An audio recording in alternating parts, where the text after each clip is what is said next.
Good evening, and thank you so much for joining us on this Friday. You're watching the 9 at Night. I'm Stephania Jimenez. A shooting and a police chase all started with a squabble between siblings. That's according to San Antonio police, and it started with a shooting around 11:30 this morning. Officers were called to a methadone clinic at the corner of Quincy and Brooklyn. That's where police say that two brothers got into a fist fight right in that parking lot.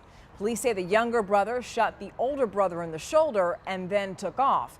Officers eventually recognized the younger brother's car, tried to pull him over, which led to a short police chase.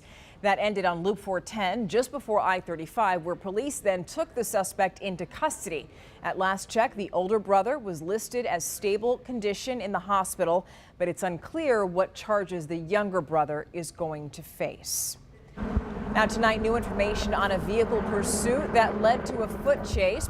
San Antonio police say they started chasing a vehicle just before 11 o'clock last night near Adrian and Vance Jackson.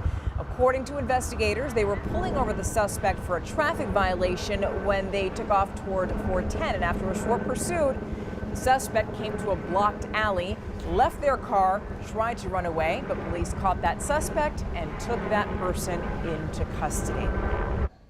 Police arrested two men in Jourdanton after they allegedly tried to use counterfeit money and steal from a store. Jourdanton police say that this happened yesterday afternoon after one of the men attempted to use that counterfeit money. Police pulled him over, and that's when they say they found fake bills, drugs, and possibly stolen mail inside of the vehicle. Now, Gabriel Garza is facing multiple charges, including forgery, and Jeffrey Hubble is charged with misdemeanor theft after allegedly trying to steal electronics from a Walmart. Here's a question. Could it be the end of the road for red light cameras? Only 3 cities in the entire state of Texas still have those controversial traffic enforcement measures, 2 of them right here in Bexar County. But Garrett Berger tells us that local legislators are trying to pump the brakes on them. The state outlawed red light cameras in 2019. Some cities like Balcones Heights and Leon Valley were grandfathered in and allowed to keep theirs. And I can assure you from personal experience with that camera, they are still working. Perception of red light cameras depends on who you ask. I'm not opposed to them. I think they kind of slow traffic down a little bit. I'm okay. I low-key think they're pretty dumb too. If they do the job, I'm okay with it. If I'm on the receiving end, don't like it. But at least some Leon Valley City Council members want them gone. It's not just us. We work for our citizens. So our citizens said they want to get out of it. It's not something that benefits our community. And while the red light camera contracts for Humble and Balcones Heights are supposed to end in 2024, a previous Leon Valley City Council took action to extend its contract into 2038. And when it comes to canceling it, Unfortunately, we can't, short of legislative action. San Antonio State Rep Philip Cortez filed a bill in 2021 to void any remaining contracts, but it never made it to a vote. He's trying again this year, along with State Senator Jose Menendez, who filed an identical bill in the Senate. There's no way to tell you if something's going to be easy or hard, but you just do your best. The cameras are also controversial because, as attorney Justin Kokett tells us, you don't actually have to pay your, quote, violation. They're not actual misdemeanors, and it won't keep you from registering your car or renewing your license. And since the cameras were banned, Kokett says he's never seen an unpaid bill affect anyone's credit. Throw it away, make a paper airplane out of it, line the hamster cage, whatever, but not under any circumstances would I recommend paying it. That was welcome news to me, because that violation I had told you about, that was about several months overdue. I'm Garrett Berger, KSAT 12 News.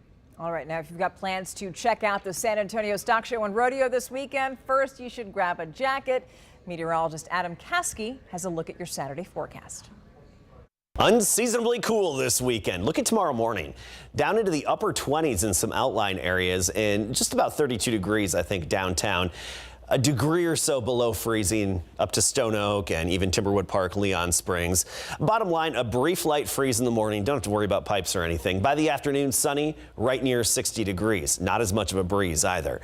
By Sunday, some increasing clouds, but still cool. 34 in the morning, a high of 65. Next chance of rain is Monday night. That's our only shot, and we dropped it down to 30% chance. We're losing confidence in seeing much rain then. Now on to this. The death toll continues to climb in Turkey and Syria. We know that now more than 23,000 people are dead. And while rescue workers and aid are pouring into Turkey, Syria is forced to bear the brunt of its devastation alone because of the lack of infrastructure, war, and political unrest in that country. International aid groups are struggling to get into Syria, but that is not stopping members of San Antonio's Syrian community who are determined to help. The Islamic Center of San Antonio's relief effects have collected money and clothing donations. Now, so far, a San Antonio mosque has sent more than $60,000 to those in need. Donations are being sent to Syria in the care of two organizations, and that is Helping Hands and Islamic Relief. But some Syrians right here are still waiting to hear word from loved ones in the destruction zone that was left by that major earthquake.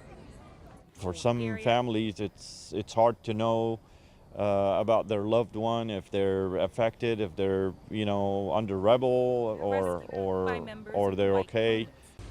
Yeah, we certainly hope that they are able to hear something soon. The International Committee of the Red Cross has volunteers on the ground in Syria.